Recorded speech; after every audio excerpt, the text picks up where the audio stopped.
तो दोस्तों आज T20 वर्ल्ड कप 2026 का 27वां महामुकाबला और अब तक के सबसे ज्यादा शासकों को देने वाला महामुकाबला आज इतिहास की दो बड़ी टीम भारत और पाकिस्तान के बीच कोलंबो के प्रेमादास स्टेडियम में खेला गया। ऐसे मुकाबले की शुरुआत पाकिस्तान टीम के टॉस जीतने को लेकर। जी हाँ दोस्तों, इस रोंगटे खड़े कर देने वाले महामुकाबले में कप्तान सलमान अली आगा ने टॉस जीतकर पहले गेंदबाजी करने का फैसला किया और विपक्षी टीम भारत को पहले बल्लेबाजी करने के लिए आमंत्रित किया। ऐसे मुकाबले की शुरुआत हुआ रनों के बारिश के इरादे से मैदान पर उतरे अभिषेक शर्मा और ईशान किशन ओपनिंग की पारी की शुरुआत दिलाने मैदान पर उतरे। तो दोस्तों इन दोनों ही बल्लेबाजों के कंधों पर इस महामुकाबले में इस विस्फोटक पारी दिलाने की बहुत ही ज्यादा उम्मीद थी। तो वही पाकिस्तान की तरफ से पहला ओवर डालने कप्तान सलमान अली आगा ने काफी कसी हुई गेंदबाजी कर रहे थे और लगातार 5 गेंदों पर एक भी बाउंड्री नहीं दिए थे और मात्र 1 रन ही दिए थे। लेकिन अगली ही गेंद पर सलमान अली खान ने एक बेहतरीन गेंद डाली जिसे अभिषेक शर्मा समझ नहीं आए, जिसे अभिषेक शर्मा एक बड़ा शॉट खेलने गए लेकिन वो सीधे शाहीन अफरीदी के हाथों में चली गई और सलमान अली आगा ने भारतीय टीम को पहला झटका दे दिया और आज अभिषेक शर्मा अपना खाता भी नहीं खोल पाई इस महामुकाबले और पहले ओवर में मात्र 1 ही रन बना पाई भारतीय टीम। तो वही दूसरा ओवर डालने शाहीन अफरीदी की पहली ही गेंद पर ईशान किशन ने एक बेहतरीन छक्का जड़ दिया स्क्वायर लेग के दिशा में और ईशान किशन ने अपनी पारी का आगाज किया एक बेहतरीन छक्के से। तो फिर इसकी अगली ही गेंद पर यानी दूसरी गेंद पर फिर से एक अंडर कट कर ईशान किशन ने एक बेहतरीन चौका जड़ दिया और ईशान किशन अब शानदार बल्लेबाजी कर रहे थे और शाहीन अफरीदी पर हावी होते हुए नजर आए। तो फिर से इस ओवर की छठी गेंद पर तिलक वर्मा के बल्ले से एक बेहतरीन चौका देखने को मिला स्वीप के जरिए और ईशान किशन भी बेहतरीन लय में नजर आ रहने लगे और दोनों ही बल्लेबाज मिलकर पारी को अच्छी तरह से आगे बढ़ा रहे थे और इस ओवर में कुल 15 रन बनाए भारतीय बल्लेबाजों ने। तभी तीसरा ओवर डाले फिर से सलमान अली आगा की पहली गेंद पर ईशान किशन ने एक बेहतरीन मिड की दिशा में चौका जोड़ दिया और ईशान किशन बेहतरीन बल्लेबाजी करते हुए पाकिस्तान के गेंदबाजों के ऊपर हावी हो रहे थे। तो फिर इसके बाद चौथा ओवर डालने सैम अयूब की चौथी गेंद पर एक बेहतरीन चौका फिर से देखने को मिला ईशान किशन के बल्ले से और ईशान किशन बेहतरीन लय में नजर आ रहे थे, पूरी तरह सेट भी हो चुके थे और तबातोड़ अंदाज में बल्लेबाजी कर रहे थे। तो इसके बाद फिर पांचवा ओवर डालने अबरार अहमद की पहली गेंद पर फिर से ईशान किशन ने बैकवर्ड स्क्वायर लेग की दिशा में एक बेहतरीन चौका जड़कर अपनी पारी का आगाज किया और ऐसा मानो कि ईशान किशन ऐसे बल्लेबाजी कर रहे थे जैसे उन्हें कोई परवाह ही नहीं और पाकिस्तान के गेंदबाजों की धज्जियां उड़ा रहे थे। तो फिर इस ओवर की चौथी गेंद पर एक बेहतरीन चौका देखने को मिला फिर से ईशान किशन के बल्ले से एक्स्ट्रा कवर की दिशा में और अब पाकिस्तानी को कुछ समझ में नहीं आ रहा था कि ईशान किशन के साथ क्या करे और यहाँ से अब पाकिस्तान के गेंदबाज ईशान किशन से बच कर गेंदबाजी कर रहे थे। तभी पावर प्ले का लास्ट ओवर यानी छठा ओवर डालने फिर से सैम अयूब की चौथी गेंद पर ईशान किशन एक बेहतरीन मिड ऑफ की दिशा में चौका जड़ दिया और ईशान किशन बेहतरीन लय में नजर आया। तो फिर इसी ओवर की छठी गेंद यानी पावर प्ले की लास्ट गेंद पर फिर से एक चौका देखने को मिला तिलक वर्मा से और दोनों ही बल्लेबाज अब पूरी तरह से सेट हो चुके थे और तबातोड़ अंदाज में बल्लेबाजी कर रहे थे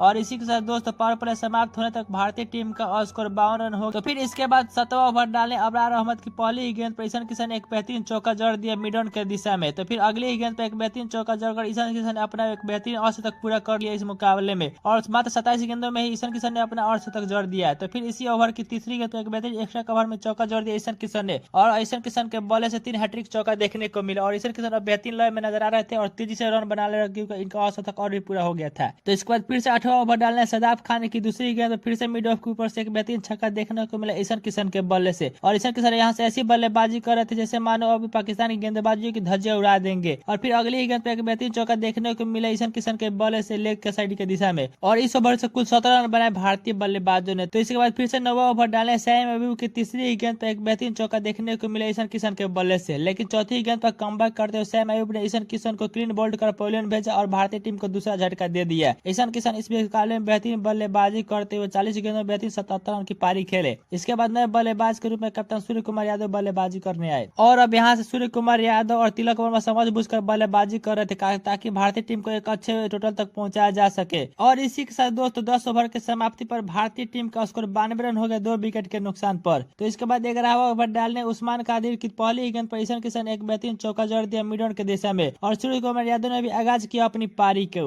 और अब यहाँ से दोनों ही बल्लेबाज समझ बूझकर बल्लेबाजी कर रहे थे। तभी 12वां ओवर डालने मोहम्मद नवाज की पहली गेंद पर तिलक वर्मा ने एक बेहतरीन ऑफसाइड कवर की दिशा में एक बेहतरीन छक्का जड़कर अपनी पारी का आगाज किया और अब यहाँ से तिलक वर्मा भी तेजी से रन बना रहे लगे थे। तो इसके बाद 13वें ओवर से एक भी बाउंड्री नहीं आया भारतीय बल्लेबाजों की तरफ से। तभी 14वां ओवर डालने मोहम्मद नवाज की चौथी गेंद पर सूर्य कुमार यादव ने एक बेहतरीन बिहाइंड चौसठ के जरिए एक चौका जड़ दिया और सूर्य कुमार यादव भी आज अच्छी लय में नजर आ रहे थे। तो इसके बाद 14वां ओवर डालने फिर से सैम अयूब ने अपनी दूसरी गेंद पर तिलक वर्मा को एलबीडब्ल्यू आउट कर पवेलियन भेजा और भारतीय टीम को तीसरा झटका दे दिया। तिलक वर्मा इस मुकाबले में कुछ खास कमाल नहीं कर पाए और 24 गेंदों में 25 रन नहीं बना पाए। इसके बाद नए बल्लेबाज के रूप में हार्दिक पांड्या बल्लेबाजी करने आए लेकिन हार्दिक पांड्या आते ही कुछ न कमाल पाए और अपनी अगली गेंद पर सैम अयूब ने हार्दिक पांड्या को भी बाबर आजम के हाथों कैच आउट कर पवेलियन भेज दिया और और भारतीय टीम को तुरंत ही चौथा झटका दे दिया। और हार्दिक पांड्या इस मुकाबले में आज अपना खाता भी नहीं कर पाए और बैक टू बैक 2 झटके लगने के बाद अब नए बल्लेबाज के रूप में शिवम दुबे बल्लेबाजी करने आए। और अब यहाँ से शिवम दुबे और कप्तान सूर्य कुमार यादव के कंधे पर बहुत ही बड़ी जिम्मेदारी थी ताकि वो भारतीय टीम को टोटल को एक अच्छे टोटल तक पहुंचा सके। और इसी के साथ दोस्तों 15 ओवर की समाप्ति पर भारतीय टीम का स्कोर 126 रन हो गया 4 विकेट के नुकसान पर। तभी 16वां ओवर डालने मोहम्मद नवाज की 5वीं गेंद पर शिवम दुबे ने एक बेहतरीन सीधे शॉट से एक बेहतरीन चौका जोड़ दिया और शिवम दुबे अब अच्छी लय में नजर आ रहे थे। तो इसके बाद फिर से 17वां ओवर डालने उस्मान तकदीर ने अपनी एक भी बाउंड्री नहीं दी भारतीय बल्लेबाजों को और भारतीय बल्लेबाज इस ओवर में सिंगल डबल रोटेट करते नजर आए। तभी 18वां ओवर डालने अब्रार अहमद की पहली गेंद पर सूर्य कुमार यादव ने एक बेहतरीन सीधे बल्ले से एक चौका जोड़ दिया और अपनी पारी का आगाज किया बेहतरीन चौके से।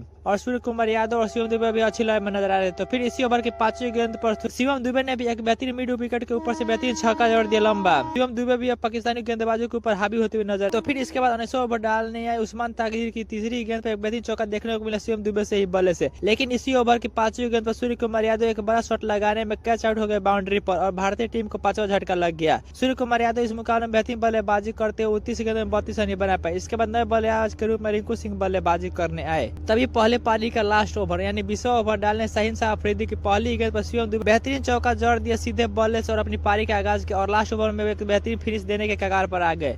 तो इसी ओवर की फिर से तीसरी गेंद पर एक बेहतरीन चौका देखने को मिला रिंकू सिंह के बल्ले से और रिंकू सिंह भी अब बेहतरीन बल्ले में नजर आते हैं और यह भी अब भारतीय टीम को एक अच्छी फिनिशिंग दे रहे थे। तभी इसी ओवर की चौथी गेंद पर एक बेहतरीन छक्का देखने को मिला फिर से रिंकू सिंह के बल्ले से मिड विकेट से ऊपर से और रिंकू सिंह अब 12 हाथ ले चुके थे शाहीन शाह अफरीदी को। लेकिन इसी ओवर की 5वीं गेंद पर भारतीय टीम को एक और झटका लगे और शिवम दुबे 2 रन लेने के चक्कर में रन आउट हो गए। शिवम दुबे इस मुकाबले में बेहतरीन बल्लेबाजी करते हुए 17 गेंदों में 27 रन की पारी खेले। इसके बाद नए बल्लेबाज के रूप में अक्षर पटेल बल्लेबाजी करने लेकिन अगली गेंद जो की लास्ट बॉल थी उस पर भी एक बेहतरीन छक्का जोड़ने के चक्कर में वो भी बाउंड्री पर कैच आउट हो गए और भारतीय टीम को 7वां झटका लग गया। अक्षर पटेल आज अपना खाता भी नहीं खोल पाए और इसी के साथ दोस्तों भारतीय टीम 20 ओवर में 16 रन ही बना पाई और अब यहाँ से भारतीय पारी समाप्त हो गई और भारतीय टीम ने 20 ओवर खेलकर 175 रन बनाए 7 विकेट के नुकसान। दोस्तों इस लक्ष्य का पीछा करने पाकिस्तान की तरफ से उतरे शहबाज फरहान और साइम अयूब। तो वही भारतीय टीम की तरफ से पहला ओवर डालने हार्दिक पांड्या। तो हार्दिक पांड्या ने पहले ओवर में बेहद ही सटीक लाइन लेंथ से गेंदबाजी की और फरहान खान को बेहद ही तंग किया। लेकिन अपनी चौथी गेंद पर हार्दिक पांड्या ने शाहीन फराज को रिंकू सिंह के हाथों कैच आउट कर रन भेजा और भारतीय टीम को पहले सफलता दिला दी। शहबाज फरहान आज अपना खाता भी नहीं खोल पाया 4 गेंद खोलकर। इसके बाद नए बल्लेबाज के रूप में कप्तान सलमान अली आगा बल्लेबाजी करने आए लेकिन हार्दिक पांड्या ने सटीक लाइन लेंथ किया और इसी के साथ दोस्तों पहले ओवर में हार्दिक पांड्या बेहतरीन गेंदबाजी करते एक भी रन नहीं दिया और 1 विकेट की सफलता भी मिली। तो वही दूसरा ओवर डालने जसप्रीत बुमराह की पहली गेंद पर सैम अयूब को एक इनसाइड एज का छक्का मिल गया लेकिन वह पूरी तरह से बल्ले पर गेंद नहीं आई। लेकिन अगली गेंद पर कमबैक करते हुए जसप्रीत बुमराह सैम अयूब को एलबीडब्ल्यू आउट कर पोलैंड भेज दिया और भारतीय टीम को दूसरी सफलता दिला दी। सैम अयूब मात्र 2 गेंदों में 6 रन बना पाए। इसके बाद नए बल्लेबाज के रूप में बाबर आजम बल्लेबाजी करने आए लेकिन इसी ओवर की चौथी गेंद पर सलमान अली आगा ने एक बेहतरीन चौका जोड़ दिया मिड विकेट की दिशा में जसप्रीत बुमराह की गेंद पर और अब यहाँ से सलमान अली आगा बाबर आजम के बीच एक साझेदारी की जरूरत थी ताकि यह टोटल तक पहुंचा जा सके। लेकिन अपनी अगली गेंद पर जसप्रीत बुमराह ने कमबैक करते हुए सलमान अली आगा को हार्दिक पांड्या के हाथों कैच आउट कर पोलैंड भेज दिया। भारतीय टीम को तीसरी सफलता दिला दी। सलमान अली आगा इस मुकाबले में कुछ खास कमाल नहीं कर पाए और 4 गेंदों में 4 रन बना पाए। इसके बाद नए बल्लेबाज के रूप में उस्मान खान बल्लेबाजी करने आए। तभी फिर से तीसरा ओवर डाले हार्दिक पांड्या की तीसरी गेंद उस्मान खान ने एक बेहतरीन लॉगर के ऊपर से छक्का जोड़ दिया।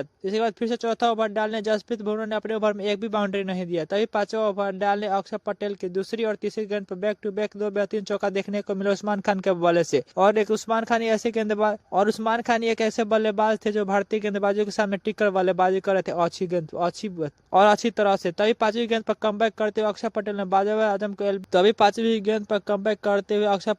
बाबर आजम को क्लीन बोल्ड कर पोलैंड भेज दिया और भारतीय टीम को चौथी सफलता दिला दी। बाबर आजम भी इस मुकाबले में कुछ खास कमाल नहीं कर पाए और मात्र 7 गेंदों में 5 रन बना पाए। इसके बाद नए बल्लेबाज के रूप में शादाब खान बल्लेबाजी करने आए। तो इसके बाद पावर प्ले का लास्ट ओवर डालने आए भारतीय टीम की तरफ से वरुण चक्रवर्ती। तो इन्होंने एक भी बाउंड्री नहीं दिया और पाकिस्तान के बल्लेबाज इस पर मात्र 4 ही बना पाए और 6 ओवर की समाप्ति पर पाकिस्तान टीम का स्कोर 38 रन हो गया 4 विकेट के नुकसान पर। तभी 7वां ओवर डालने अक्षर पटेल की चौथी गेंद पर एक बेहतरीन चौका देखने को मिला उस्मान खान के बल्ले से मिड विकेट के दिशा में। तो इसके बाद फिर छठी गेंद पर एक बेहतरीन चौका देखने को मिला उस्मान खान के ही बल्ले से डाउन लेग के दिशा में और दोनों ही बल्लेबाज बेहतरीन लय में नजर आ रहे थे। तो इसके बाद फिर से 8वां ओवर डाल वरुण चक्रवर्ती की चौथी गेंद पर शादाब खान ने एक बेहतरीन चौका जोड़ दिया मिड विकेट के ऊपर से और दोनों ही बल्लेबाज अब समझबूझकर बल्लेबाजी कर रहे थे। तो इसके बाद फिर से नवा ओवर डालने अक्षर पटेल की पहली और दूसरी गेंद पर बैक टू बैक 2 बेहतरीन चौका देखने को मिला उस्मान खान के बल्ले से, और उस्मान खान अब भारतीय गेंदबाजों के ऊपर हावी होते हुए नजर आ रहे थे। तो इसके बाद 10वां ओवर डालने कुलदीप यादव ने अपने ओवर में एक भी बाउंड्री नहीं दिया, और इसका दोस्तों 10 ओवर की समाप्ति पाकिस्तान टीम का स्कोर 71 हो गया 4 विकेट के नुकसान पर। तभी 11वां ओवर डालने अक्षर पटेल ने अपनी चौथी गेंद पर उस्मान खान को स्टंप आउट कर पोलिंग भेज दिया और भारतीय टीम को 5वीं सफलता दिला दी। उस्मान खान इस मुकाबले में बेहतरीन बल्लेबाजी करते हुए 34 गेंदों में 44 रन की बेहतरीन पारी खेले। इसके बाद नए बल्लेबाज के ऊपर मोहम्मद नवाज बल्लेबाजी करने आए। तभी बराबर ओवर डालने कुलदीप यादव की दूसरी गेंद पर मोहम्मद नवाज ने एक बेहतरीन चौका जड़ दिया मिड विकेट के ऊपर से, और मोहम्मद नवाज ने अपने आगाज एक बेहतरीन चौका से किया।